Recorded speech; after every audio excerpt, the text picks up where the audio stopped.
All right, project description. We're just working on,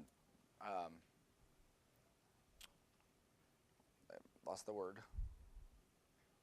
reinforcing, there we go, reinforcing the gaming pipeline with simple models, UV, layout, and texturing. Okay, so the big thing with this is we're going to be building 3 simple props. They're going to be super simple things. By the time you're done with these 3 items, you should have a pretty good workflow, being able to get into Maya, model something simple, get into Substance with it, then get into Unreal with it. Okay.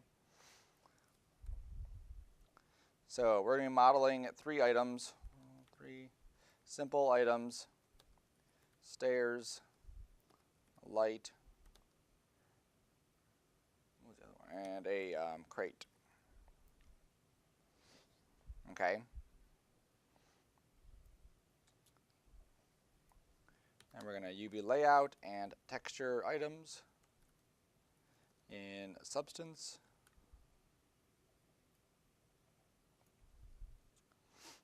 And import into Unreal and texture and place items.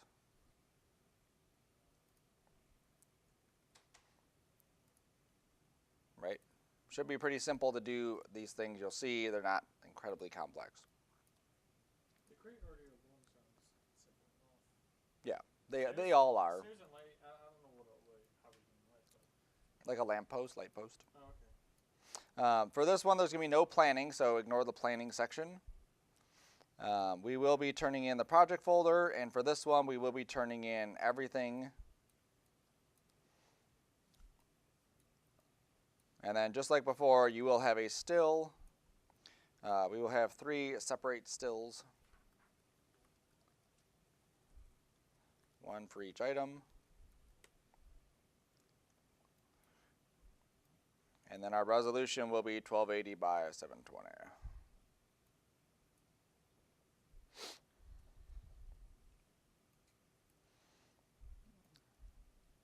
Class number, MACA 2520, 3D modeling and rendering.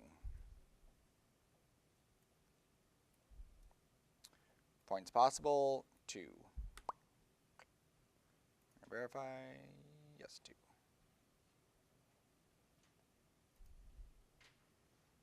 I thought this was the modeling and texturing. Nope, rendering. Oh, it's called rendering? Yep. Well, I've been putting this down wrong the whole time.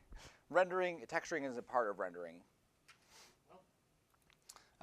So if we look at our assignment breakdown here, or assignment sheet, we have our gaming pipeline, which is what we just turned in. We have our simple props, which is what we're working on now, and then we have an environment, which is going to be more advanced props that we're going to be creating and being able to walk around the gaming environment. And then we'll get out of that and get into production pipeline stuff. Okay. So the stuff that we learn on this one is obviously going to be essential to the next stuff and the next stuff and the next stuff all the way till the very end of the semester. Cool, close that. Close that. Okay, so if you didn't remember from the last several times, and this will probably be the last time I'm going to mention it, make sure that you're copying that Maya folder to your P drive. So wherever your P drive is, you have a Maya folder, you will delete the one that's already there, and you will copy the one that you've already set up. And then you open up Maya. Now because this is a gaming pipeline, we want to basically use that same gaming engine that we've already used, or the same game we already used in the other ones. So we don't need to create a brand new game in Unreal. We're just going to create or modify the existing one, okay? So once we have our preferences copied, we reboot Maya, or boot Maya. We're going to set our project to the same project folder as before. And for all of our gaming stuff, we're going to work in that same area. Okay? That way our process is a bit simpler. As we get more into the production pipeline, those will become separate projects that we'll just have basically a project folder for each one of those that we set up.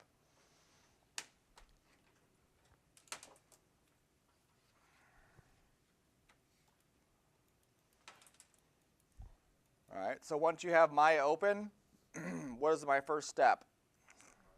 Set project. So we go up to File when Maya decides that we're ready.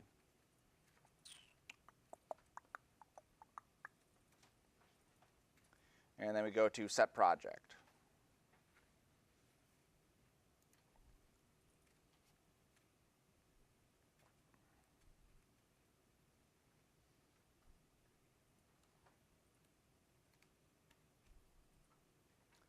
Whew, that took forever. Then we find our project folder. So in this case, it's the gaming pipeline folder. And then I hit Set. Set project. You click on Maya or gaming pipeline? Gaming pipeline. It should be your last name underscore. Yeah, the name of the project is Sarcona, in my case, Sarcona Gaming Pipeline. Oh, are we still putting this in the gaming pipeline folder? Yep. Okay. So we're not making a new folder. Right, we're not making a new project. We're using the same one. And that's just for simplicity because we already have the game there. Everything is already kind of set up. Oh, here we go again. File new project. Nope, File Set Project. Set project. Okay, I got it. Let's see what Maya's doing on me. There we go. So we set the project to that gaming pipeline. And then we're not going to open up a previous file because we're no longer working on the Negan file, the Negan bat. We're going to be working on new stuff, so we will just stay inside of a brand new file. So the first thing we want to do is we want to look at how we can model something very simple. So create a cube. So you can go to Create, Polygons, Cube.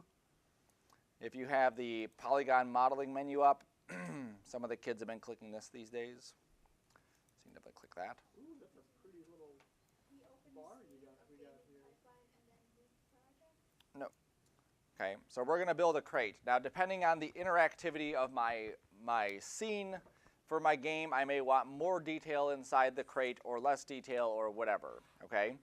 So for something like this, we're going to duplicate this cube. So duplicate the cube with Control-D and just scoot it over. And we're going to relabel that one low res. Create polygon cube.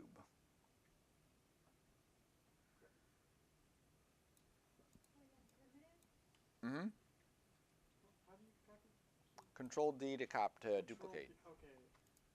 Control what? D, duplicate. Okay. I keep thinking like you hold down the option button when you move it. No. It's not doing anything. Nope, Because the option that was button is cinema. Alt and Alt's only for camera things. Okay, so we have another cube. That one's called low res. I have another cube. This one will be our medium res, so I will label it medium res.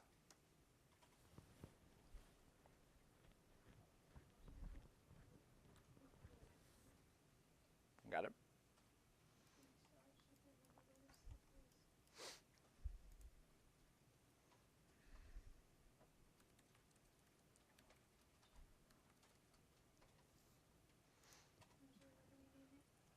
Low res for the first one, and then medium res for the second one. Okay. So depending on what you wanted a crate to look like, there's obviously a lot of different options for how you model that crate. Okay. So we're going to keep this one simple because this assignment is simple props, right? You will have a chance to later make more complex things, but for now, we're making it simple. So here is our lowest resolution cube. This is going to be our medium resolution. So on this one, I actually want to put some detail into it. So I'm going to right-click on it and go to Face. So I'm right-clicking and holding, going to Face, and then grabbing all the faces of the cube. Is this on the medium res one? On the medium res, yep. Low res is just that. He's done. Medium res, we're going to add some more detail to it. Okay, so we've grabbed all the faces, and what I want to do is I want to extrude the cube. So I'm going to hit Control-E, and I want to change their offset. So watch mine first, because if I go to the offset and I type in any number here, it's not going to do anything. Okay?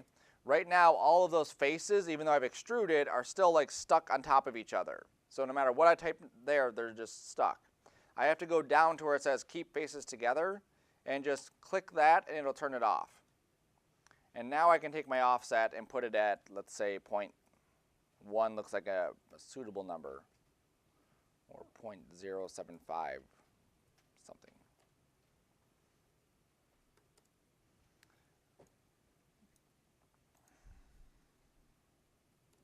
Yeah, I guess 0.1 is a good number. Cool. Okay, so that gives me just a little bit of an inset. Then what I want to do is I want to push those in so that I have actual like recesses. So I'm going to extrude again. So I can hit Control E to extrude again. I can shift right click and go to extrude. Or because I just did it, Maya allows me to hit the G key, meaning redo the last command, and then I can just grab the blue arrow and push it in. Just slightly, not anything crazy, just slightly.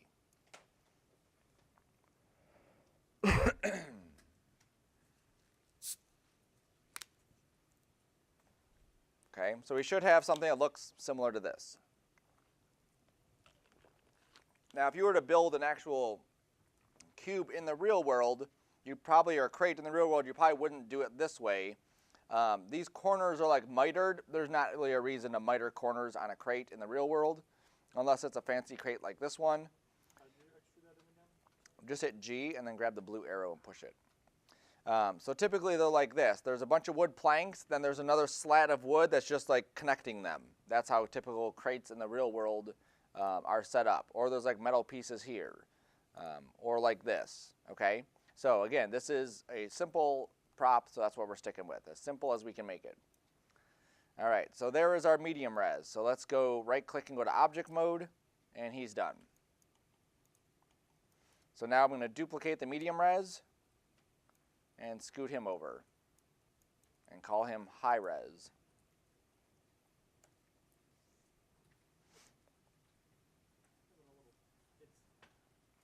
Right, so we have some common pitfalls that people will run into regardless of your experience level, it doesn't matter. So here's some things that people will typically do. So like let's say I have these faces selected and I go to extrude it. So I go to extrude, and I click off of it and I say, oops, I clicked off of it. Well, I'll just grab these again, and then I will extrude it again. So I go here and I extrude again, and then I do whatever, okay? If you look, you'll see that there's actually like another extrude right here. So I've extruded and never moved it, and it's still on top of that other extrude.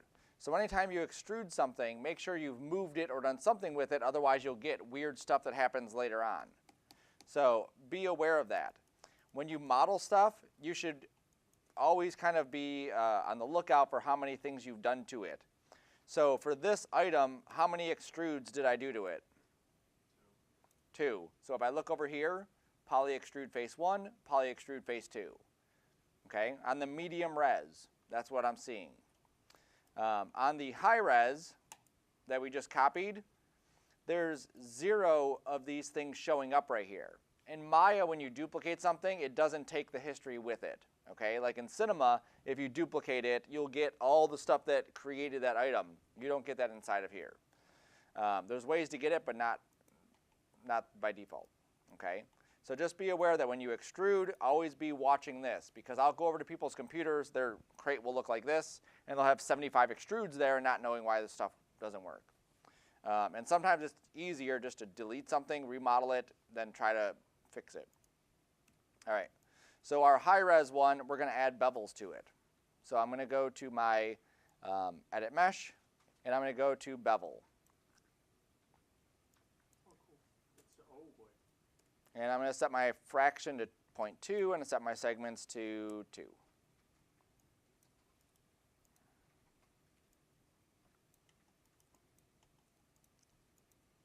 Oh, and that makes it look really, really rapid. Yes, it does. That's neat looking.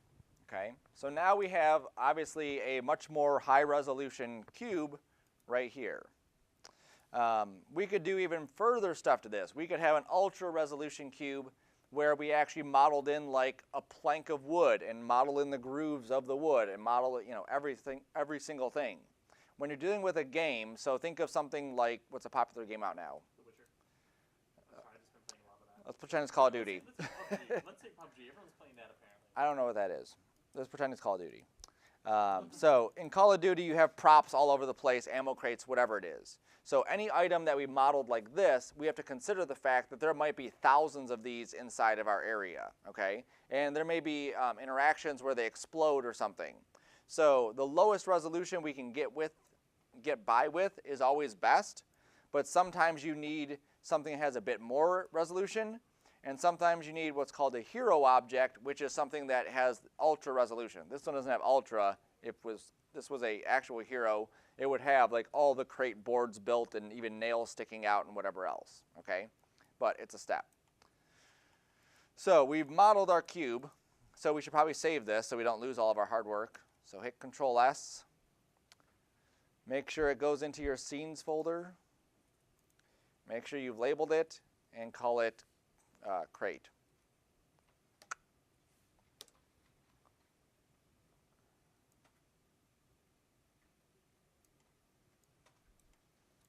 Okay, because we don't want to lose that, obviously. It wouldn't take too long to rebuild it. So now our next step is to lay out the UVs for it. As people who are going to be using UVs throughout the rest of the class, it's important to know what they look like and what they obviously should look like. So here are all the default objects inside Maya that typically we would start off with.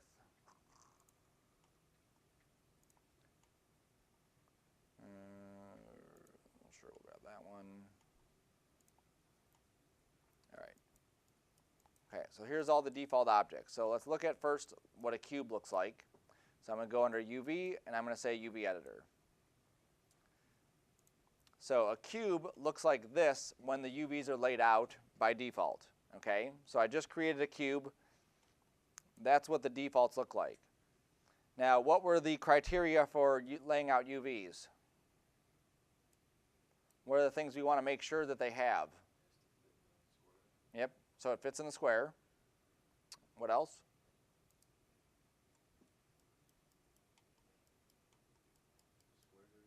Yep, the squares are even. So they actually look like squares and not rectangles or, you know, distorted squares or anything like that. Let me change my stuff here. I did 0.2 and then 0.2 on the fraction, I believe it was. Oops. Yeah, 0.2 on the fraction, then 2 segments. All right, so that's what the cube looks like. And then the other one was making sure that the squares are uniform from side to side. So I wouldn't want one square having a lot of divisions and then another square having like no divisions at all or no squares at all. So this cube is already laid out. So that's perfect. The cube is done. Now, we do get into a little bit of a different situation when I start scaling the cube. When I scale the cube, you can see that the squares are no longer square. They're rectangles. Now over here, I don't want to see the image, there we go. Over here, this hasn't changed. Even though I've changed the dimensions of this, that stays the same. So how do I take this shape and get that to look better here? You have to relay it out, don't you? Yep. So we have to go to the UV shell, I'd grab it, and I would unfold it. Now, if I look at this, I've just unfolded it, and it stayed exactly the same shape. So Maya does this thing where it's using the scale properties and basically like imagining that they're back at 1. Okay, so when this is back at 1, it's perfect. It works. When it's at 7 or whatever it was, obviously it doesn't match. So Maya wants me to basically reset all of these, and then it'll correct it. So I'm going to freeze my transforms. And then I'll do the unfold. So I grab it again, I do unfold. And now it lays it out so that it makes more sense. So that now I have squares all over every single side. And you hit freeze transform on that? Or? I had to hit freeze transform in order for that to work. Okay? So that's how a square one is laid out. Now there's always better ways that we can lay things out. Well, maybe not always, but typically there is. Where's the freeze transform? Under modify freeze transform. That was one of the items we added to our shelf. So here, if I were to take this and just cut that right there, okay. So right now, just if I were to scale it up, this is pretty much as big as this can get. Okay. Now if I cut it right here, and then let's say I cut it also right there, And then I did my unfold again. And then I did my layout. Thinking.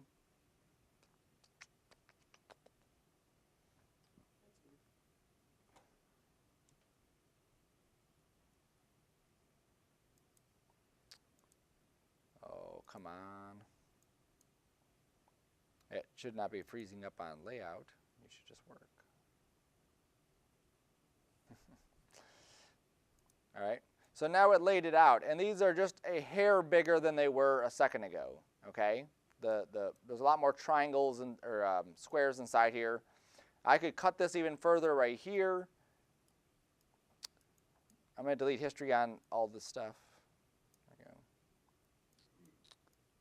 we go. And then I'll unlay that out again. Because remember, one of the things we want to do is optimize that square. The more polygons we fit into that square, or the bigger those pieces are, the more texture we can fit, and the better the resolution is going to be on that. So down here you can see it is packing my UV shells, trying to figure things out. I think I still have that rotation on there. Yep. So that's pretty good. I could again cut these here if I needed to, and then lay them out again, and they would fit even better, just a little bit better. Okay. So that's what the default cube ones are. Even though they're simple, you can still tweak them. So now let's go to the sphere. And if we look at the sphere just inside this view, you can see these definitely do not look square all over. Even right here, this is kind of like a wonky square. And then way down here at the bottom, and then way here at the top, that's another like screwed up square. Okay? So with this, the UVs come in what's called sawtooth. Each one of these faces is square inside this area, and then they have this sawtooth thing going on the top. So let's just pretend that I grabbed this and I did a unfold. It gives me that. This might look familiar to you if you've ever seen like a map in a book. Typically that's how the maps are, is they have this like rounded form, because that's how you would take a sphere and you'd cut it out and make it look like it like that. Okay? Now it's nowhere near done, because no matter how much I do this, this is going to have a tough time keeping everything square as one shape. Okay? So some objects we have to cut apart in order for those UVs to lay out correctly. So if I go to here, and I go to here, and these are just arbitrary spots that I'm picking. I think this one's not the same, like that. And I cut it there. Go to my shell. I'm going to unfold again. What you'll see now is that this is more circular. This stretched out nice and neat. And I pretty much have squares all over this. Okay, it's all about knowing where to cut things that make that possible. Okay, if I left it the other way, I could spend 7 years inside Substance and that texture is still going to look like crap, because it's going to stretch it out in some areas and pinch it in other areas. Okay, now another thing I would do to this is I would actually join these together. So I would say move and so, and I would do the same thing here.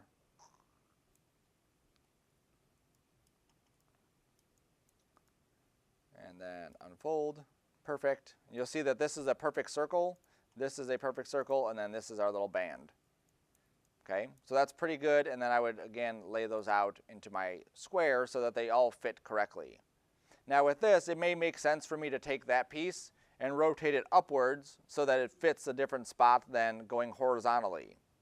We would just have to see how it lays it out and then adjust from there. I think I still have my options set from last time when I was showing how we can have Maya figure that out. Let's see, this layout. Oops. Yep, so I have this on still. I don't want to rotate the shells.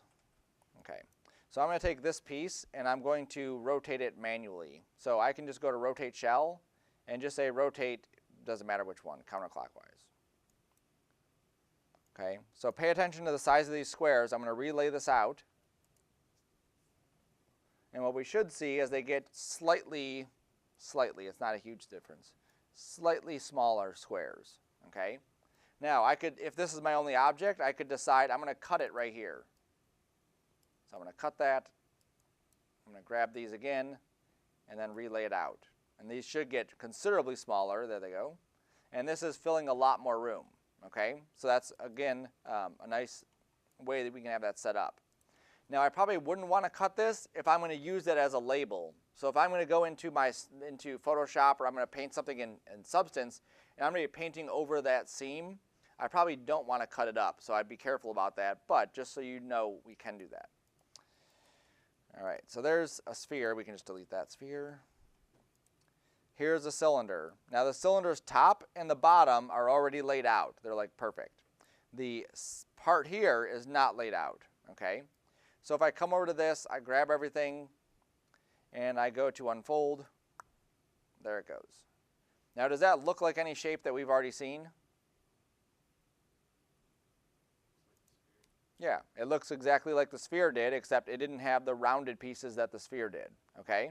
And that's exactly what you should break down all of your shapes to, is a cylinder, because that's all they are. If I look at one of my fingers, this is a cylinder with a cap on top.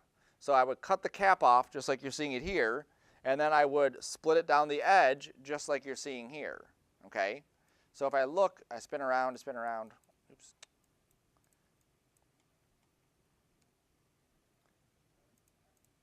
There it is. Right here is the seam. You can see where that white line is just a bit thicker. So that's where it's cutting it. I don't know what this is. Oh, I think I selected something else. Okay.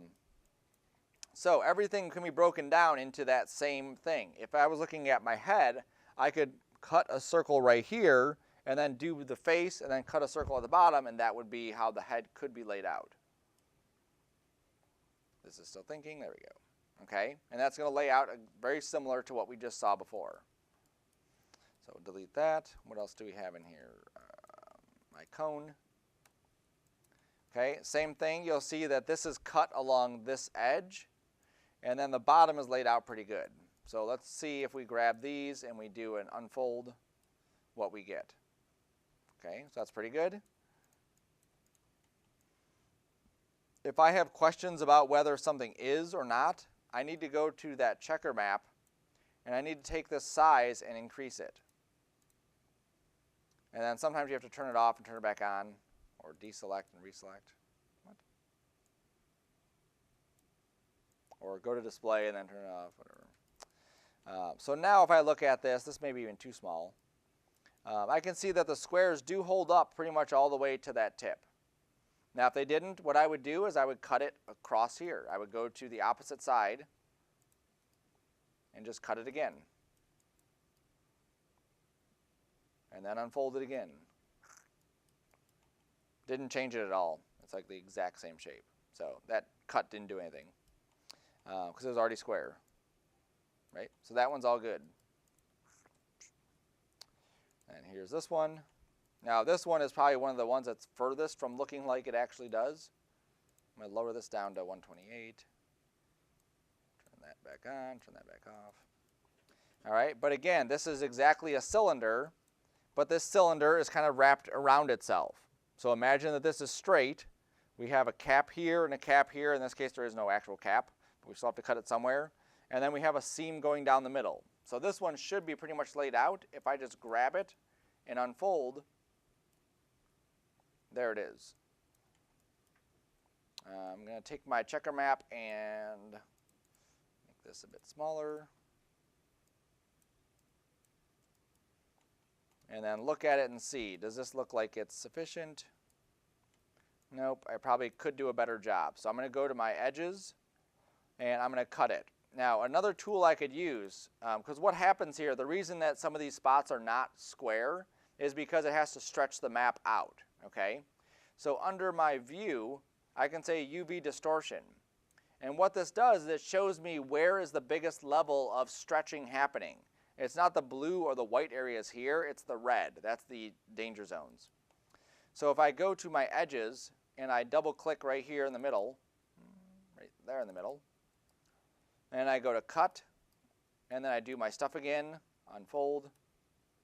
There we go, that's much better. And if you look at the colors now, there's pretty much no red at all on there. There's a little bit right here, but I don't think it's enough to warrant any issues. Everything looks like it's pretty square. Sweet. Okay, so that's how I would lay out that kind of shape. You'll see that the steps are pretty much the same thing for each one. Find areas that it's stretching, and then start fixing those areas. Here's a plane. The plane is already laid out. It's just a plane, so it's like perfectly laid out.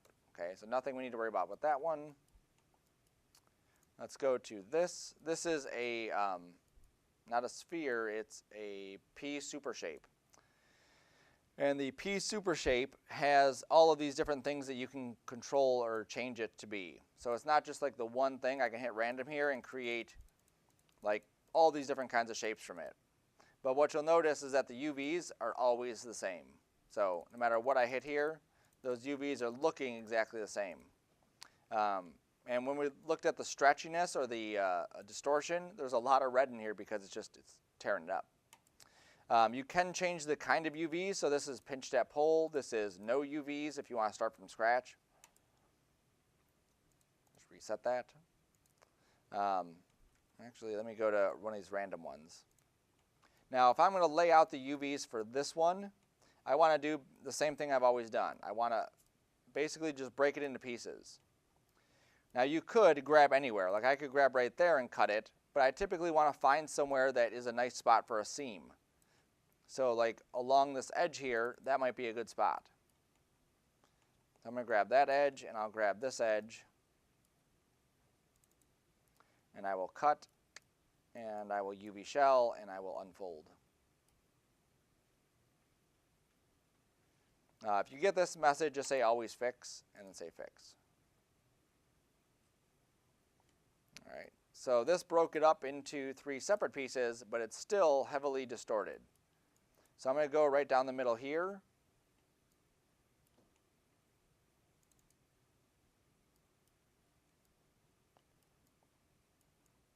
And then go to unfold again.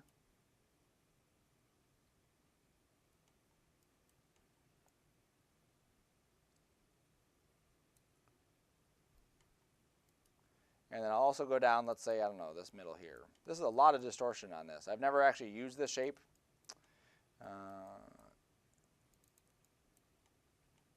That piece is good. The rest of it isn't. All right, so let's cut that again. There we go. So now we're really starting to work out any of that distortion that's in there. And we're getting back to where all of these are now squares. Where if we look at this, they're not perfectly squares. There's some that are kind of stretched out a bit.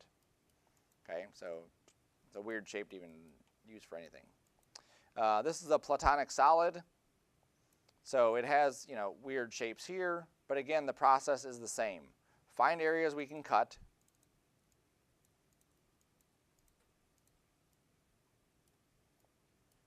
And then unfold. And if you see areas that need adjustment, then adjust them. So like this part here, because it's part of this, I'd probably just cut that off.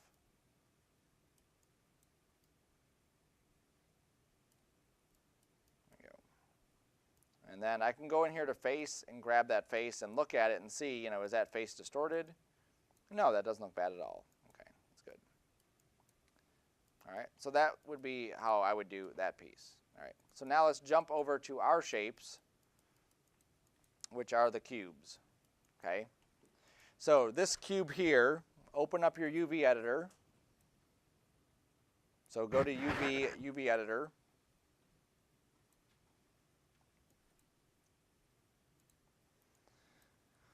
Do we need to adjust any of the UVs for this? No, we don't need to. They're actually pretty good.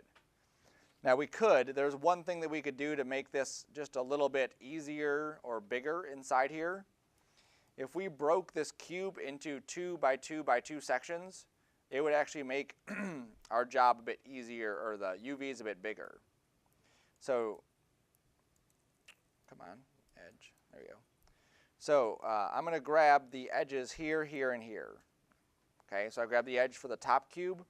I grabbed the edge where they intersect here, and I've grabbed this edge. Okay, so I right-clicked, went to edge, marqueed it with shift, marqueed it with shift. And then I'm going to go to cut. And then what that does is it breaks those pieces apart. Okay, so now all of these are separate pieces. Now if I go to my edge, chances are there's an edge on this piece that is also shared with that piece. Because it's a cube, most likely. So if I just click on an edge or hover over an edge, you can see how this edge is highlighting because these are shared edges. This edge is highlighting here, and then this one way down there. This edge and that edge are highlighting, and this edge and that one are highlighting. Okay, so I'm going to grab the two that are highlighting here, and then shift right click and move and sew. Yeah, I was having that problem too, but I used the To move these around? yeah, I just used the move tool. Yeah, that's it. Just go to UV shell, click on it, and when you're in the move tool, just move it.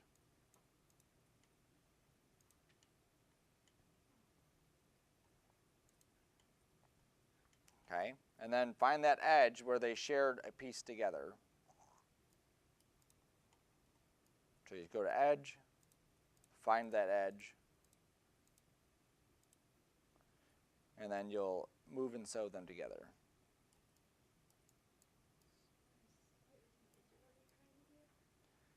You have how many pieces?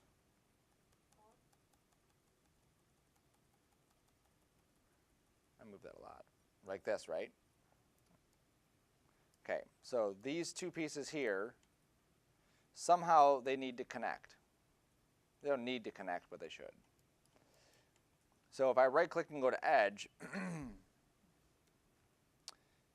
let me turn off my checkerboard so you can see this a little bit easier.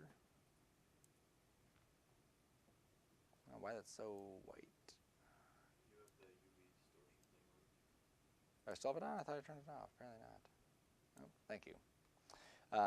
When I hover over this, you'll see how one of these edges is highlighting on both of these, right? So I hover over this edge, that edge is highlighting.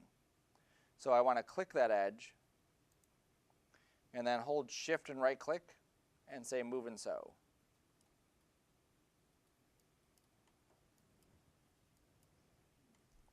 So now that puts those two pieces together. So now we have only 3 pieces.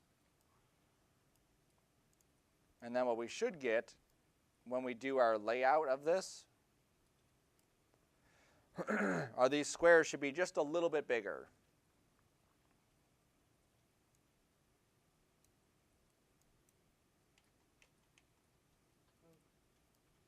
Okay, now make sure if you didn't save your preferences that you go back to what your settings should be.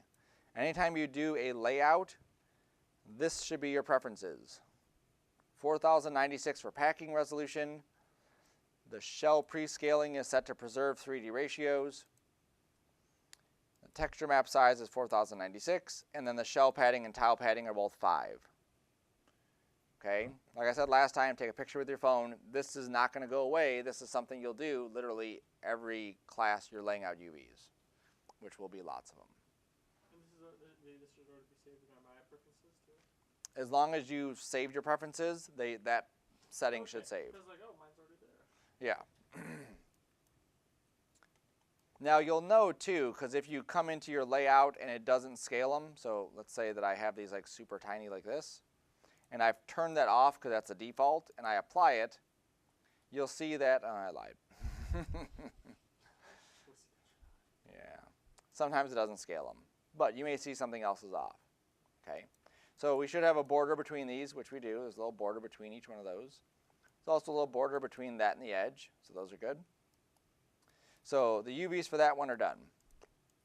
So he can stay there. Now we go on to the next one, the medium resolution. Okay. Mine looks funky. This, yep, it's going to look funky, right? Oh, like I don't have a checkerboard on the outer part. Right, you may not. I don't know why I'm even getting that, but it's showing up on mine. I was like, what did I kill? I think I got it. Layout, like, because you have it like the 3x2 or 2x3. This? No, the other one. You said something Oh, about that? make sure the settings are the same settings on what? On your layout, when you did this, that's what your layout settings should be. 4096. Prescaling is set to preserve 3D ratios. Translate shell is on. Texture map size is 4096. Shell padding's 5. Tile padding's 5. Am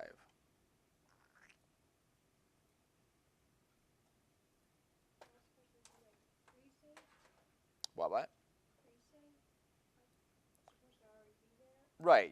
When you save your preference file, that Maya folder, all of that gets saved with it. Okay, what if it's not? Then you have to redo that every time you come to class.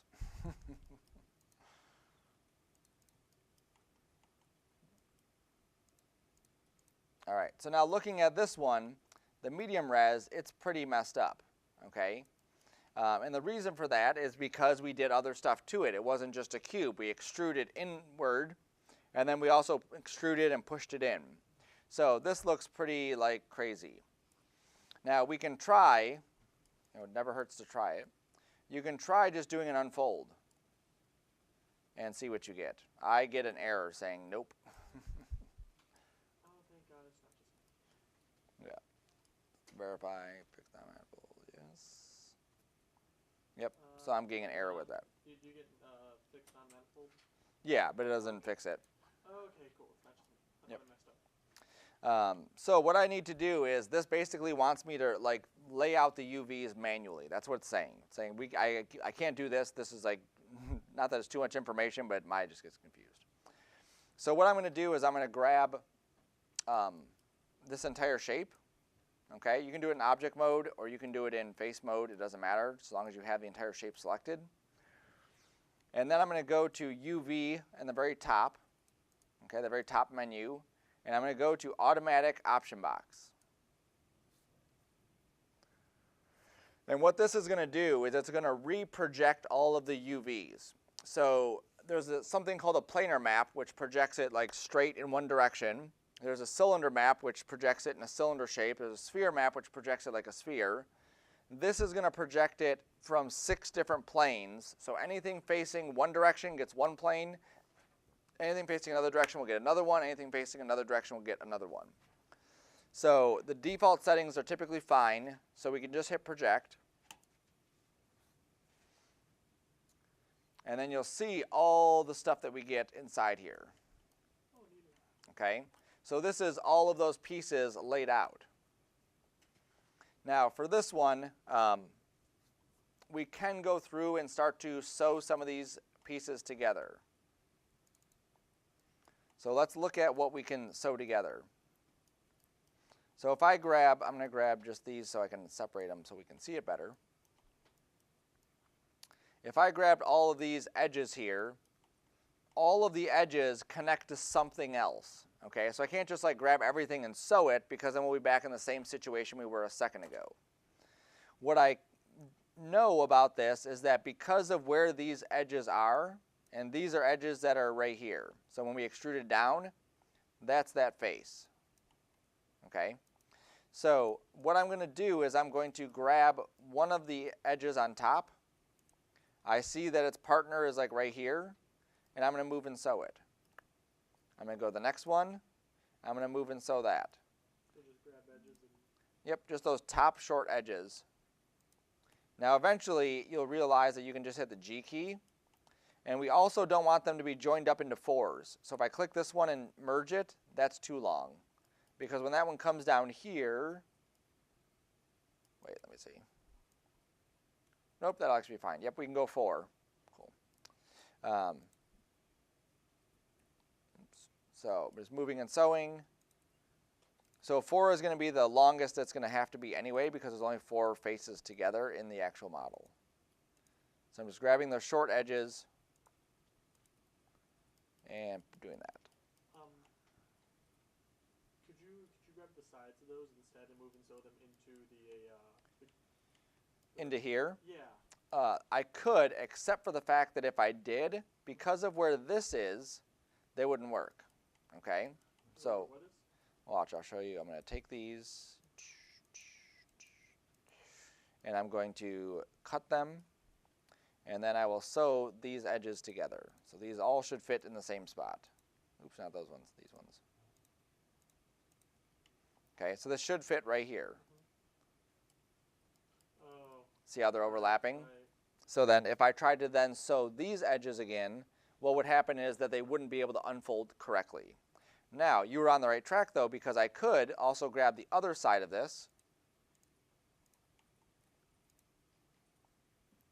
and move and sew that, and that would give me this, Oh, okay. I could do that. right? You have to cut it first, though. You would have to cut it first, or you can hit undo to go back to where it was, or you can do an automatic again, right? Because it's With the bevel, how many 2 on the bevel, and then 0.2 for the fraction, and then 2 on the bevel.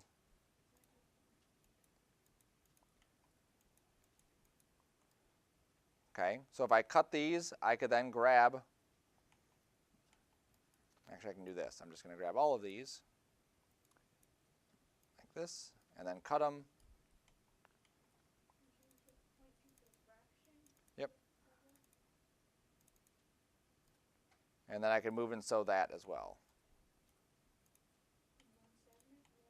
2. Okay, so this is just another way to lay this out. So it's all in how your strategy for laying things out. We want to have as few pieces as possible. If I had a shape like a person and I divided that into 1 trillion divisions, the texture is going to look like crap no matter how good the model turns out, okay?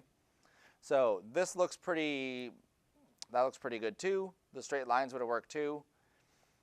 Sometimes you could even grab, let's say, one of these, like this, and I could join those together.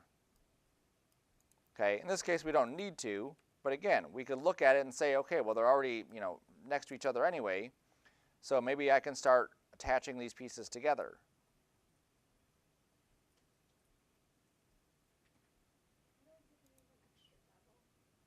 You hit undo.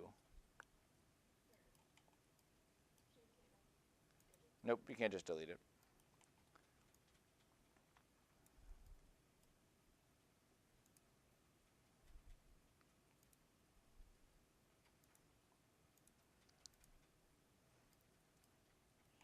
All right, now I'm going to be careful of how much I sew things together. If I sewed this together like that, this piece is pretty much guaranteed to have to sit right inside here.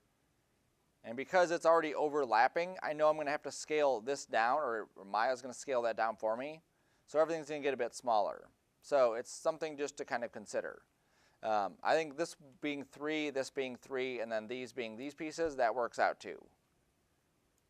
Okay, so once I get to that point, I'll unfold again, which didn't do anything and it shouldn't because it's already unfolded. And then I'll lay out the UVs. Now one thing that we could do too, and again, this is something that Maya doesn't automatically do by default, and sometimes we have to really play with this to get it to work the way we want.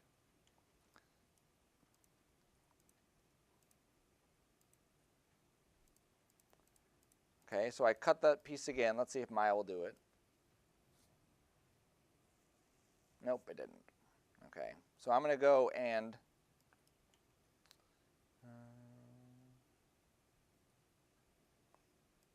I'm going to take all of these pieces and scale them up slightly. Oh no, I guess it wouldn't do it, would it? So I could sacrifice some texture quality on this if I was to fit them inside here. So if I just grabbed all of these and shrunk it down some, sometimes they'll fit in there. I think this is too drastic, so that's not going to work. But if I had some smaller pieces and they fit nicely inside those little cavities there, I could use that as well. That way I'm using less texture space for each piece. Okay, so where Maya had it was already good. I'm satisfied with that layout.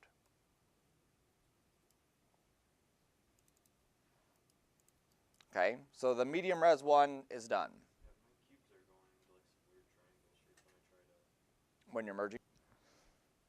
All right, so now if we go to the high res cube,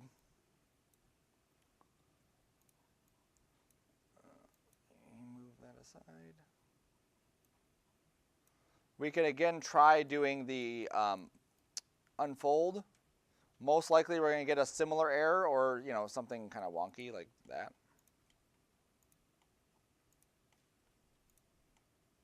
Actually did a better job than I was expecting.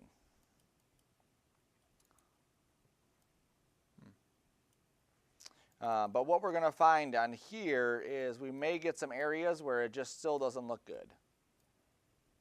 Okay, and our last resort might be to do an automatic mapping on this one too. So watch what happens to my automatic mapping when I do that. So I'm going to do automatic. And now what I get is even more pieces than I did before. Do I? No, I don't. This did a really good job this time. I don't know if it was Maya 2018. There's an update or something, but that looks like it did a really good job. Oh, well, that's pretty good. It's pretty good.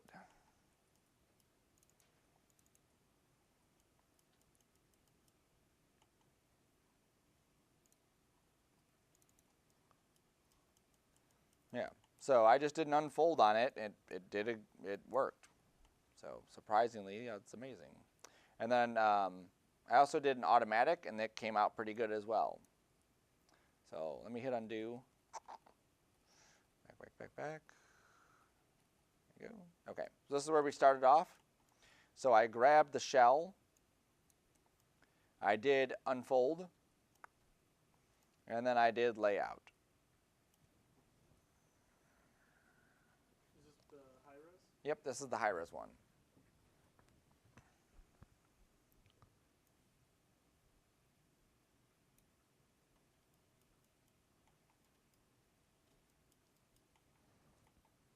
All right, so I did an unfold, did the layout, and that's what I get. If I go to view and I look at my UV distortion, you'll see that there's a lot of distortion on here. Basically, wherever we have those bevels, it's a rounded shape on this flat area, and that rounded shape doesn't know how to relax enough to square it up. You may not even see it on here, like if I were to zoom in on that corner, you may not be able to see it. Nope, I can. Yep. See, that square is straight there and then on an angle. So that's definitely a weird spot for that to be. So what I can do is go to the edges and then just grab the corners of each one and then try cutting it and seeing if that works. You're double clicking all the pieces. Yep.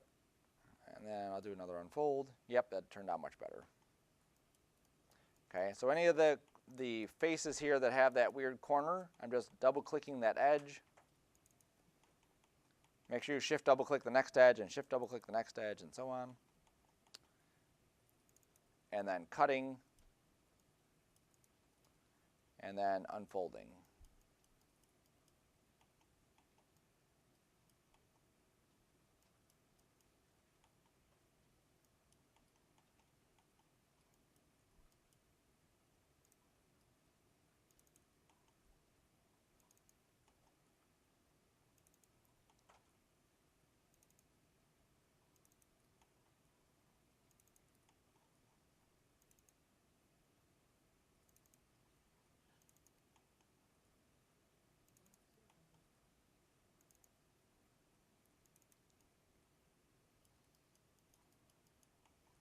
That's weird. Hmm. Okay, no, never mind. I was wondering, why do I only have 5 of said squares and is one Yeah, over the other one's right there. So you can cut that one out if you want, just for consistency. It also has some stretching on it, so that wouldn't hurt.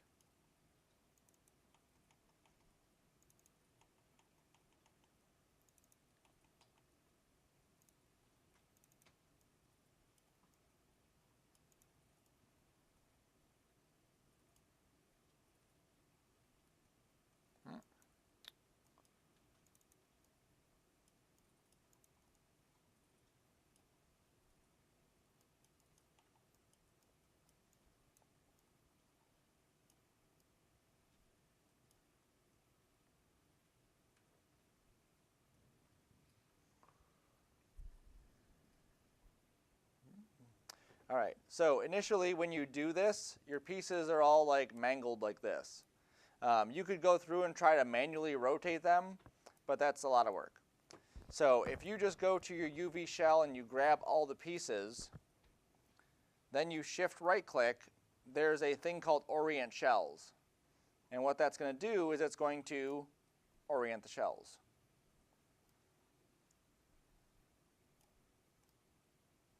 Where's it going? Shift right click and then go down like a bit.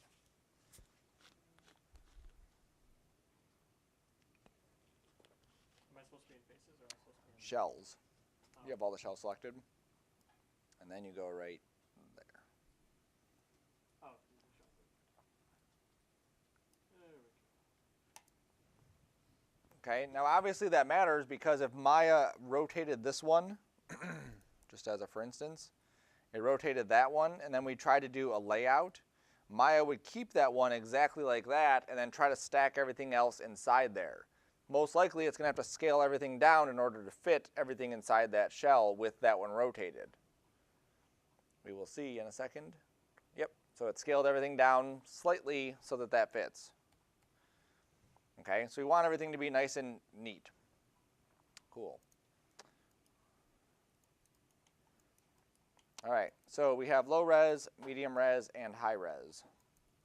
So once we modeled something inside of Maya, we've beveled it, we've extruded, we've done all this stuff to it, our history starts building up a whole lot. Okay, so here is the history for medium res cube. I did a tweak, I did a map cut, I did a tweak, I did a map and sew move, all that stuff, all the way down to the initial, here's my polycube. Now some of this is not going to be helpful at all to us. So just as a for instance, here's my UV editor. Watch what happens when I come down to my polycube and I change my subdivisions. I'm just going to add one subdivision in here, so it would be 2. It does that. Whoa. Okay, because it's just impossible for Maya to even figure out, like, what were you trying to do here? You added a subdivision, and then it's trying to figure out which faces I extruded. There's a new subdivision, so it could be any face. And then I cut faces, and which ones were those? So at some point, this stuff here is pretty useless, okay? Typically, after you're done modeling, and sometimes throughout the modeling process, you'll go through and delete the history on an object. So now that we're done with these, I'm going to go to Edit, Delete by Type History, or you have that button in your shelf. You can delete the history with it like that. Okay, so I grab the stuff, Edit, Delete by Type History. Even if you didn't finish your UVs, you can always still do stuff. Like I can still go in here and I can still extrude and do whatever. It's just going to add more history to my mix of stuff. Bless you. Cool.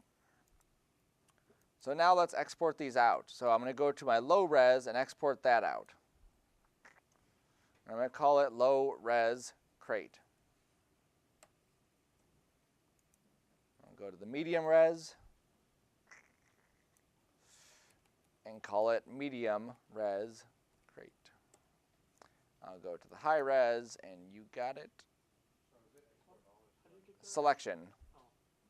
Because we're only doing one object, right? So I want to make sure I'm exporting just the one thing, not all of them at once. Is there a way to get my old shelf back? Because I click on like the poly, whatever. Custom. Oh, there it is. Oh. Yep. Just your door button inside.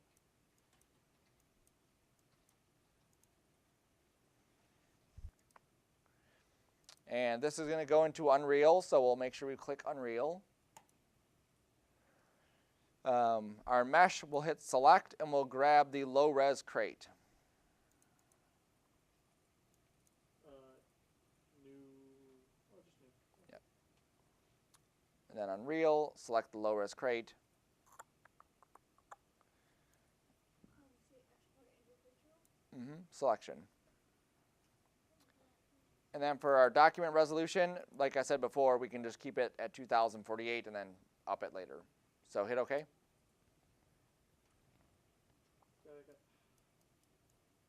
Got to save the crate. Is hit OBJ. Hold on. All right, so the first thing I'm going to do anytime I get into Substance is I'm going to go over here to Texture Set Settings and say Bake Textures.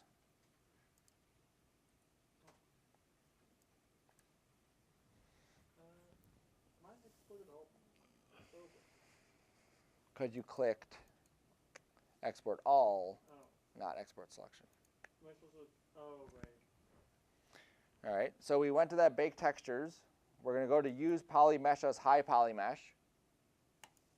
And then we'll say Bake.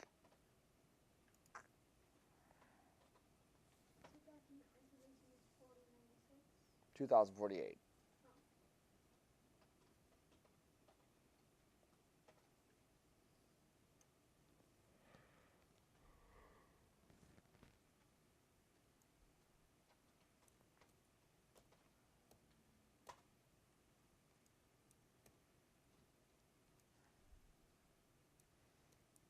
If we hit the B key, you'll be able to cycle through all the different texture maps that it just created for us. Well, utility maps that it created for us.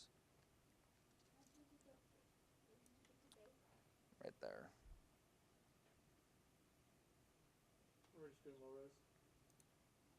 Yep, just low res. And then make sure you click that when you bring it in, and then bake. Click what? Make sure you click what? Bake texture. Oh. Use low poly mesh as high poly, and then say bake. So the one that's going to have the most detail is the thickness. You know, we're going to have these black areas here, and then there's white in the middle. Everything else should be pretty boring as far as colors go. Ambient occlusion has something there, but I'm not even sure why that's there. That doesn't make sense, but whatever. And then curvature has a little bit of something right there. Okay, the more detail our maps have, or our model has, the more detail will be inside these. It's also a good way to check out to make sure that your textures or your UV mapping is working. If I had bad UVs, this wouldn't come in as nice. Just to give you a, for instance, let's say I didn't do a good job laying out the UVs on this item. Hold on a second. What's this? Oh, just a random plane sitting there. Let's say that these UV shells were stacked on top of each other, because this is something that people commonly do. There we go. And just for fun, this one's small, and then this one's big. Right? So this is bad UV layout. Stuff is stacked on top of each other. They're different sizes. I guess I should stretch one out too so we can see that. There we go. All right, so this should look like a mess when I bring it in. So I'm going to export the selection. Bad cube.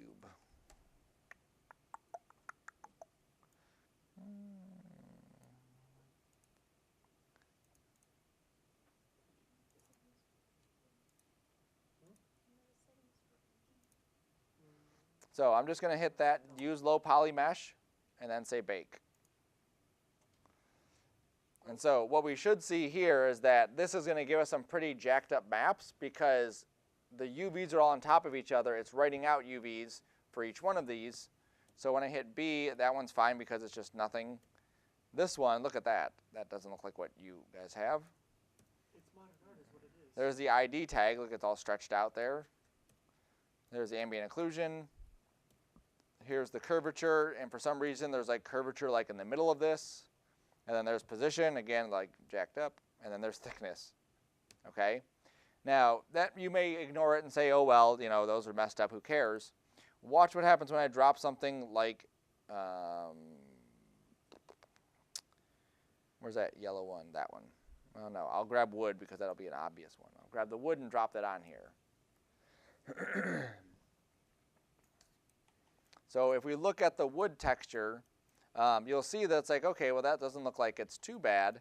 But if I look at the UVs, that's where it's dropping that wood texture. What is that button? F4? No. F1.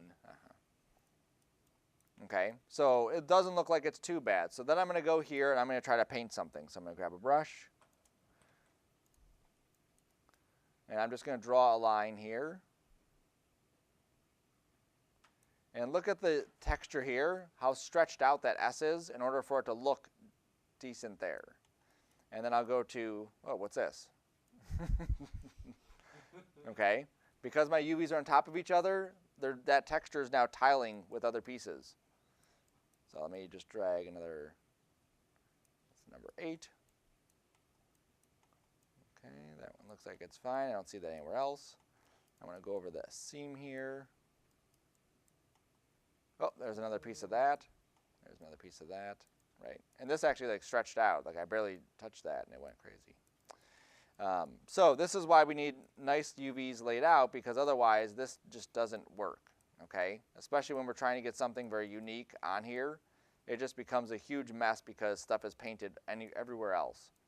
And there's nothing in here I can do about that. Like that's just locked in. Like I'd have to go back to Maya, fix the UVs, then bring that model back into Substance. There's a program called 3D Code. That one does allow you to lay out the UVs inside of the program and do that, but then you have to, bring it back in and everything. So back to bake texture, back to that, back to bake.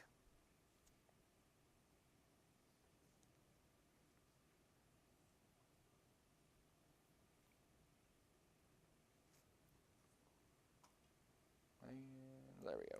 Okay, so if I hit B, I can cycle through what those look like. I hit M to get back to that.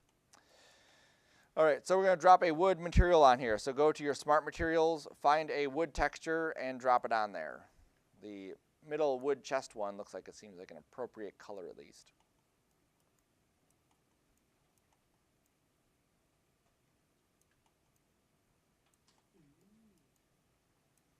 It's gorgeous, right? All right, there's not much we can do with the texture itself inside here. The model is not dense enough to have a nice area where we can have a nice texture map on there. We'd have to do other stuff. Okay, eventually we'll get into those other things, but we wanted to have this one just so you can see we're kind of limited as to what we can do. I can't select a face and put a different texture on here. I can still grab my brushes, and I can still draw on here. If I go to a new layer, I can still draw, and everything works out fine. You'll see too that my drawing here, even though it's upside down, what the proportions are here match proportions there. That's what you always want to have. When I draw a circle here, that's a circle, it looks like the same circle there. It doesn't look stretched out, so the UVs are good. So this one, there's not much we can do. So I'm going to go to Bake Texture again.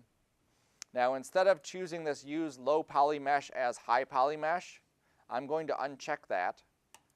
And I'm going to bring in, that's what this little bring in button means. I'm going to bring in my high-res crate. And then do bake. You hit bake texture. I have to wait for it to stop now. There we go. You're going to hit bake texture. You're going to check that off. And then you're going to click. Yep, and click that and bring it in. Oh, bring in the high res. Yep. Yep. So it didn't do much at all. Nope, nothing at all. All right. So now there's a limit as to what we can do for a high res. So I can't go from something super simple like this into something incredibly complex like that inside of Substance. Yeah, it actually looks like it literally just baked the wood. Yeah. So what we're going to do is we're going to go to New, discard, and we're going to load in the medium res crate. There we go. And then when we do our baking, that's where we're going to choose the high res for this one, because those two objects are already pretty close together.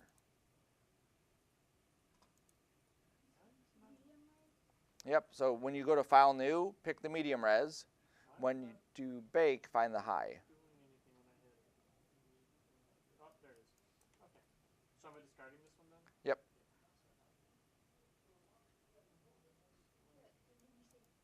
Are we going to medium res or high? Yep, medium res. Okay. You don't check mark it. You just leave this unchecked, and then you just click this little file to load the high-res crate. Mm-hmm. So what it's going to do is for things like the normal map, for the ID, for the ambient occlusion, and for thickness, it's going to use the high-res as what it should base that off of. Okay? So if I had a, you can leave yours as is. I'm going to show you on mine.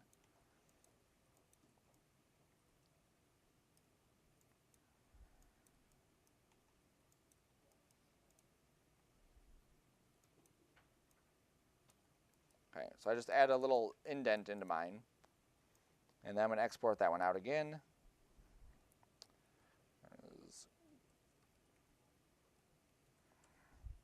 And this one will be a little bit more obvious.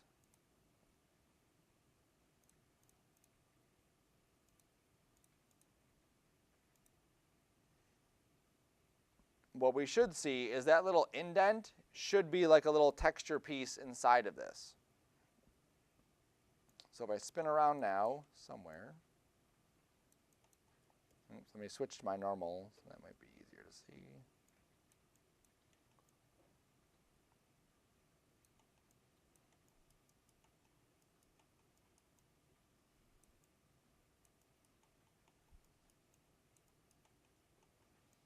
Should be there. Why aren't you there?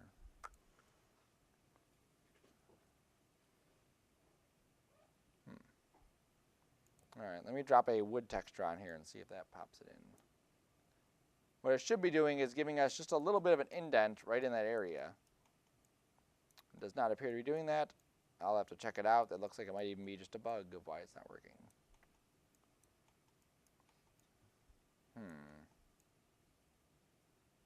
All right, so ignore that for now. I'll figure out why that didn't work.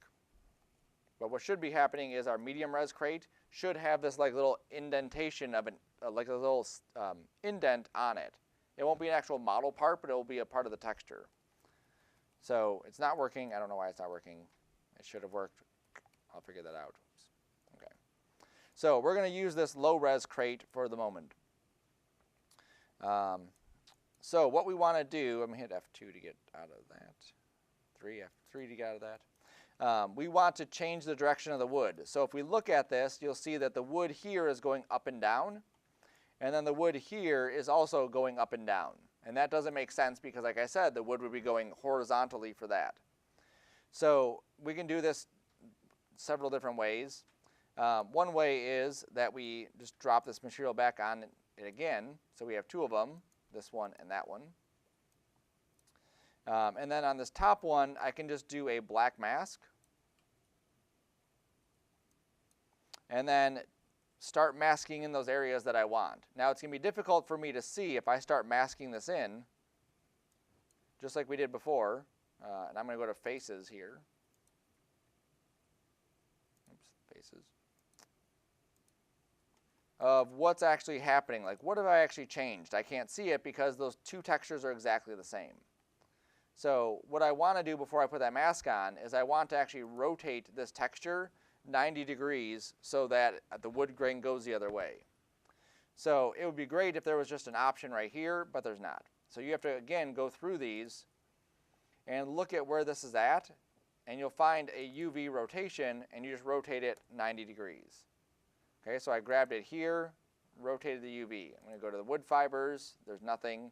I'm going to go to this. There's another rotation, so I'll rotate that 90. I'll go to my grunge pass, no rotation here. I'll go to levels, I'll go to this. And I'm just making my way down that list. That too. And then anywhere I see that rotation, I'm either going to rotate it to 90, or if it's already 90, I'm going to reset it to 0. Yep, and that looks like that was a major one, right, of the fibers. That's probably nothing. Yep. And that's it. Yes, sir. Is there any reason why like mine already came in horizontal and yours did? No, just your UVs. So if your UVs were rotated a different way than mine, yours are going to come in that way. So you're just going to rotate it up and down then instead of left and right. I thought you said you wanted them to be horizontal though? Well, we want one set horizontal and one set vertical. So that way we can tell them to be, you know, one piece is going to be on one piece of the wood and one piece on the other. What was it you were getting faces to do it again? Oops.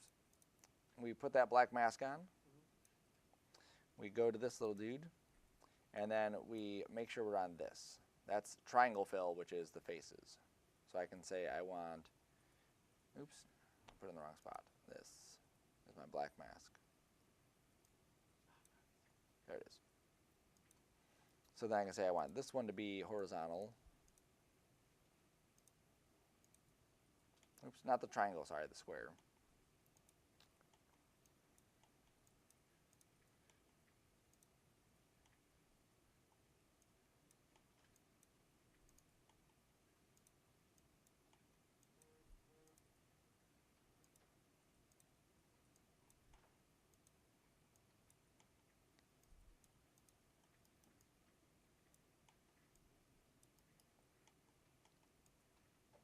It looks like it's chaining pipe, but they're not.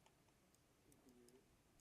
So after you hit black mask, or add black mask, what did you do? After you have the black mask on there, you're going to go to the polyfill, make sure you're on white, and then make sure you're on the square, and then you're just clicking on the ones that you want it to go the other direction.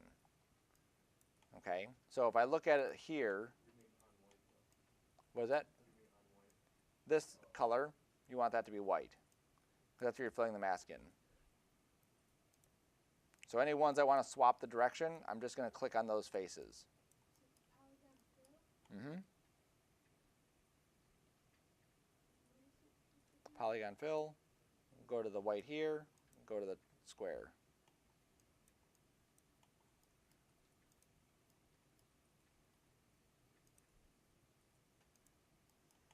Now remember, you can also get in there to the inside pieces too and just make sure that they're appropriately going directional. I can't tell if it's rotating it always.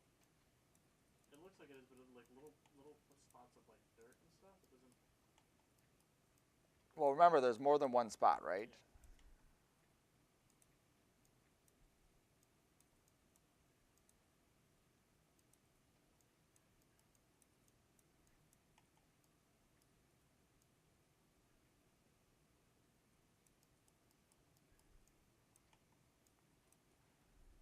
You can go to your viewer settings and take that exposure up, and it may be easier to see some of the stuff that you're trying to lay out.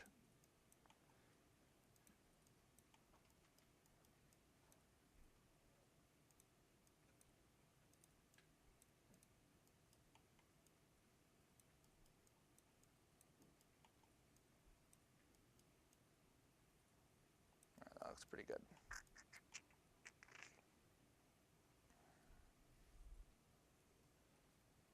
All right, so I'm going to save this as Sarcona _ low res crate or medium res crate.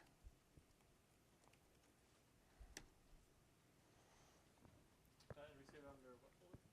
I put it inside my scenes or source images. Basically, wherever my project folder is, I put it there. Okay, the process for taking this into Unreal is the same one that we've already gone through. Okay, so that's in 2 of the videos I've already done, so I'm not going to show that again.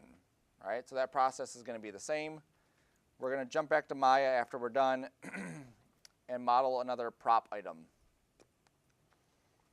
once this is done saving.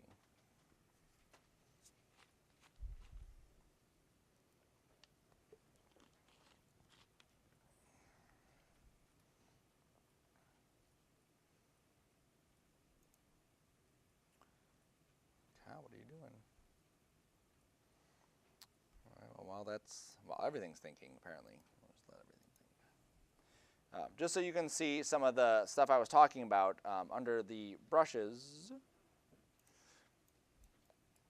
not brushes, under the normal maps, textures, alphas, there we go. So here's all the different things that you can add to it, just like we did the other one. So if I go to the brush, I have a layer. I can drop one of these onto my alpha.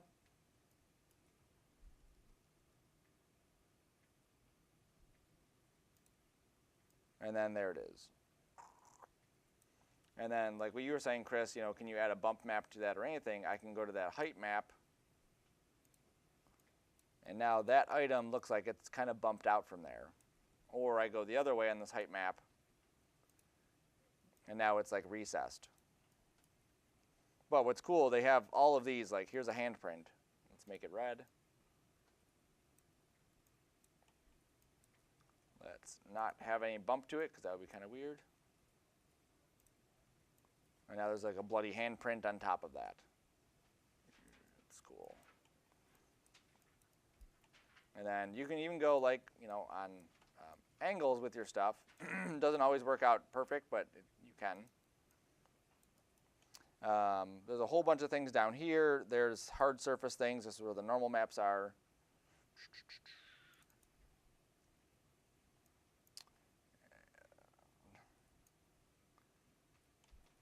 I'm going to get rid of my hand. Why do I still have the hand? There it is.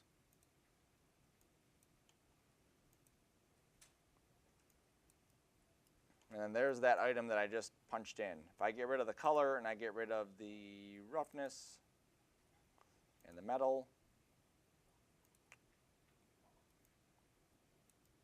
obviously it doesn't make more sense if it's actually in the scene, but it works. Okay, so our next thing we're going to build inside of Maya is we're going to build a stairway. Typically, this is how I've seen people build stairways, is they start off with a cube. Let me organize this a little bit. I'm just going to grab everything and throw it onto a layer. And call this crates. Okay, so if you grab all your stuff and you make a new layer over here, just by clicking this far right button, there, then you can double click, call it crates, and then you can hide your stuff by clicking B. What's that? One at a time, go ahead. Marquee all your stuff. The far right button is create new layer and assign objects. And then you can double click it to give it a name, and then hit the V to turn it off. Oh, okay. How do you add objects to it? It should already be on there, but if you didn't add them, you just right click and say add selected objects, if the objects are selected. Okay, so this is how I've typically seen people build stairs, is that they start off with a cube like this, and they will extrude this way, and then they will extrude this way, and then they will grab both of these and extrude this way, and then they will grab this one and extrude this way. Okay, so ideally we want to create a set of stairs that we can have the character walk up. That's the idea. This is not the way to do it. That takes forever.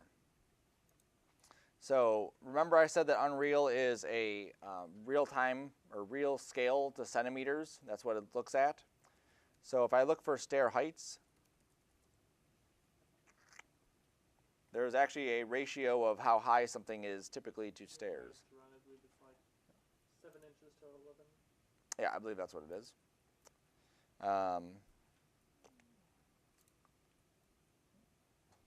7 inches to 10 in that case, but yeah, 7 inches to 11. So if we go 7 inches to centimeters, Well, that's a thing. so we're at about 17 centimeters, and if we go 11, then that's 27.94. All right, so we're going to build ours the same depth, so that'll be, what was that, 11? 17? So that'll be 18 there, and then we'll go for the height, which is what the 11 is. We'll go 24, okay? So if I go to my front view, so I'm going to hold down my space bar, I'm going to hold down my mouse on the Maya and go to front view. I'm going to create a polygon plane. Okay, so create polygon plane. I'm going to scale it up big. I'm going to rotate it.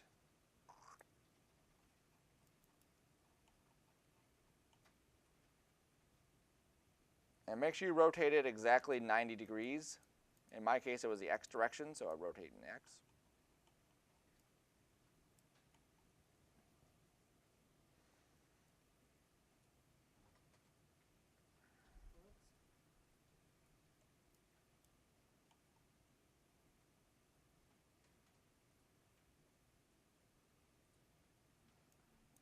that's what I did. Okay. Is it the scales these that we do the 11 inches in? Nope, nothing yet. We'll see that in a second. Right now, I just kind of scaled up arbitrarily. Is there a way to get rid of a layer? Yep, you can right click on it and then just remove or delete the layer. All right, so now we need to size this up. So what we're going to do is we're going to delete certain faces from here. I'm going to look at these things. These squares in the grid are my units. So if we're going 18 by 24, okay, that's how big our step is going to be. So it's going to be 18 y, wait, y shows that. 18 high, right. So it'll be 18 high, which I had to verify, and then 24. So I'm going to go like this. I'm going to go 1, 2, 3, 4, 5, 6, 7, 8, 9, 10, 14, 15, 16, 17, 18, 19, 20, 21, 22, 23, 24. Okay, so about here is 24. So what I want to do is I want to resize this thing until one square fits inside that area.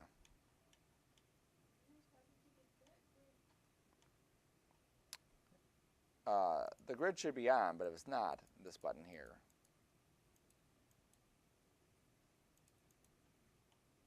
Are you in the side view or the front view?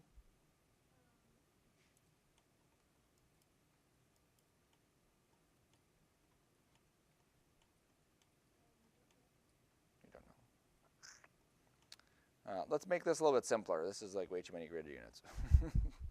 I'm going to go to Display Grid, Option Box. And right now, under Display Grid Option Box, this is giving me grid units 12 by 12, and that's putting grid lines every 5 units, and then subdividing that every 5, which is like basically every centimeter is a line. So if I just put this to, and this doesn't have to be accurate for our model, but if I just say, you know, 1 subdivision, then each one of these lines is 5. Okay, so that'll make our job a lot easier trying to figure out where this goes. So we're going to go 18,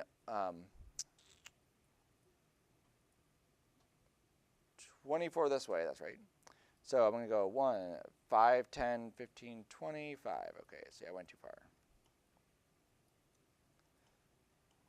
All right, so that's about 25 there, or 24 there. Okay, so I just moved it.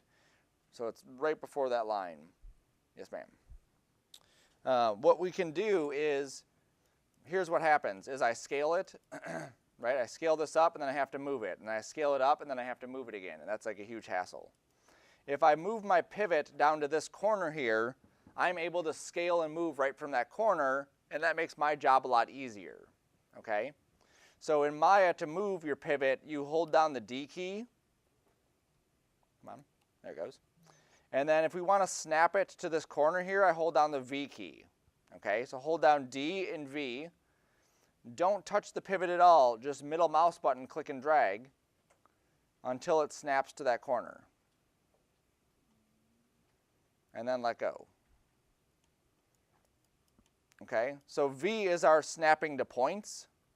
D is changing the pivot. V, as in Victor. I hold D, then I grab the point? Nope, hold D, hold V, and then middle click and drag until around that point until it snaps over there. Okay, now if I switch to my move tool and I want to snap it right to that grid, I hold down X and then I can middle click and drag and it'll snap it right to that spot.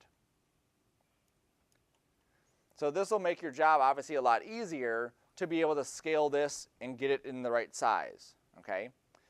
So once I have it there, then I can say, okay, this is 1, 2, 3, 4, that's 24-ish, and then we said by 18, so 5, 10, 15, so about the middle of that.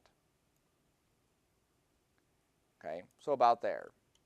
So this right here is about the height of one of my steps.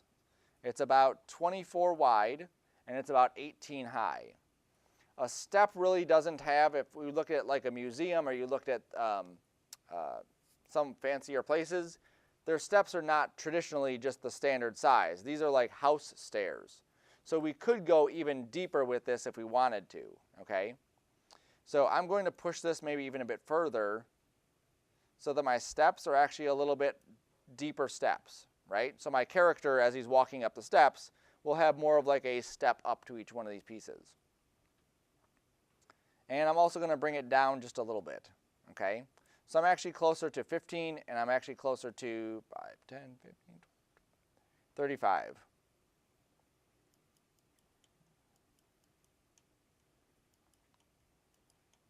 Okay, so that gives me just a nice little layout of where those things are going to be set up. Now, in order to make the actual stairs, I'm going to delete everything that is not a stair. So I'm going to go to face, and I'm going to delete all of this, and this, and that, and that. Oops, and I screwed up. I missed one there, there we go. Why did I make a cube? I don't know why there's a cube with this. I don't know. I don't know why, but I thought we needed a cube. Well, you can just delete the other pieces of the cube. Yep, just the face. So that's what we should have done after. Yeah, you can do that in any order. I mean, I could have, I knew what I was going to create with this, so I could have deleted all the stuff that wasn't part of that and then scaled it to get the proportions right. I could always just play around, just jump into Unreal, see how it works, see how it looks, jump back into Maya, jump back into Unreal, and just tweak it until we get, you know, what I'm looking for. So the plane we made, is that is it supposed to be this? And the dimensions were Yeah, if you want my numbers here, I have my scale X at 350 and my scale Z at 160. Okay, so if you scaled yours to 350, scale Z 160, that'll give you the same dimensions that I have. Scale X, scale X is 350, and scale Z is 160. Okay, so now that we have the profile of what we want the steps to look like, now we're going to extrude, Control E, and then move it over.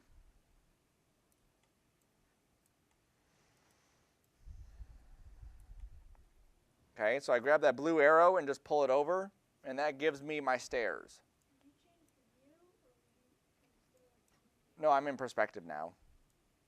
So remember switching back and forth, you just hold down the space bar, hold down the left mouse, and you can jump to the other views. how big do you want the stairs to be again? This could be as wide as you want. It doesn't matter. Oh no, I mean like tall and lengthwise. That's what it was, 350 by 160. No, I mean like each step. I'm sorry. Oh. Mine was, in front view, 35 by 16. Okay. Now in Maya, like you can see, my stairs turned black. I see his did not turn black. This is telling me that my surface is inside out. So Maya thinks that this is the inside of the surface.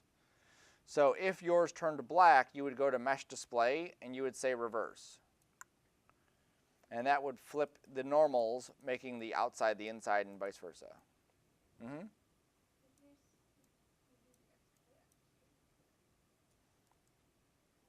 Okay, now that's one way that we could do something like this. We could also add in, like I could take this and rotate it and pull it back some. And now I have like angled stairs if I wanted to have angled stairs, or I could rotate it like a perfect 90 degrees. Oops. Like that. And now I would have these kind of stairs going up this way. Okay? So with this basic shape, you can do a whole lot of stuff with it. All right? So now we need to lay out the UVs for this. And it may look intimidating for like, oh my God, there's so many shapes and what do we do? But this shape is actually pretty simple, okay? What I'm going to do is I'm going to look at it like it is a cylinder, right? So if I look at it like that, I have basically a cap on each side, and then I have a barrel down the middle. That's all it is, okay? So if I go into my UV editor for this,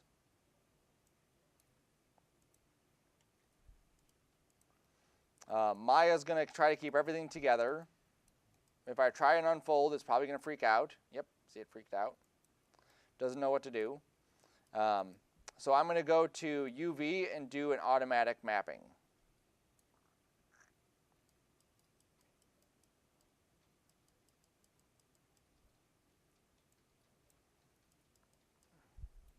Okay.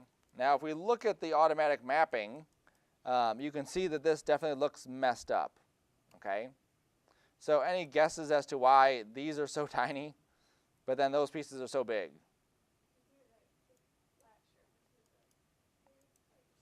Those are the flat surfaces, but Maya's doing something to our scene. Remember what I said, anytime Maya does any UV stuff, it resets these back to 1 and 1, right? So we have to tell Maya not to do that by going to modify and saying freeze transform. Okay, so I just grab my model, freeze the transform. Re-go to my automatic mapping. And now this seems a bit more pleasant to look at, something a bit more manageable. Okay, now because I've used UVs before, I know where things are going to be going. So I know that like this is obviously one side of the stair, this is the other side, so those are my caps. Those two pieces are done. There's nothing really you can do with those outside of just leaving them there. All of this other stuff, those are the stairs. So each step is comprised of the front of the step, and then the top of the step, and then the front of the step, and then the top of the step.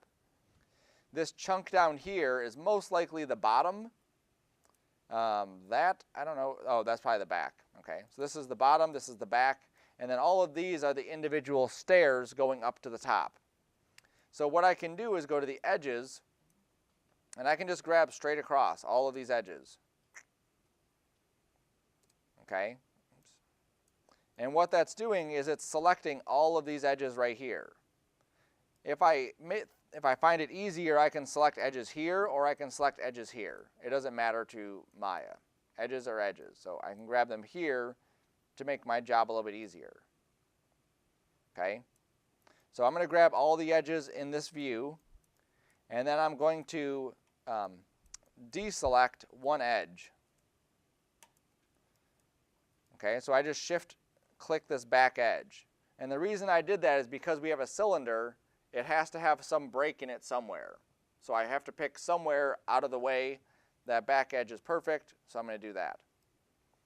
And then it's just a matter of moving and sewing, and then all those pieces are together.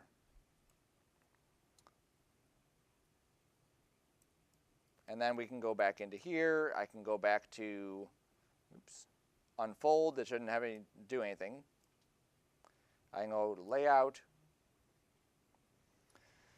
Now you guys have played video games enough times to know that certain areas of certain models are never ever seen, right?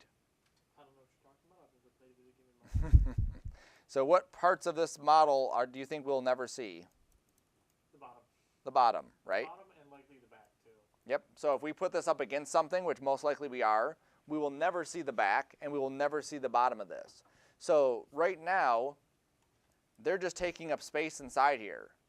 So if I got rid of those, my texture could fit more room in there. So I'm going to go to Faces, and here's a neat trick. If I click on one face and I shift double click another face, Maya will find the shortest path to that face. So instead of clicking each one, then I can delete, then I can re-lay out my UVs. So re-unfold, re-lay out. My old save looks really weird. You grab face number 1, hold down shift, and grab the second one with double click. My faces look really weird.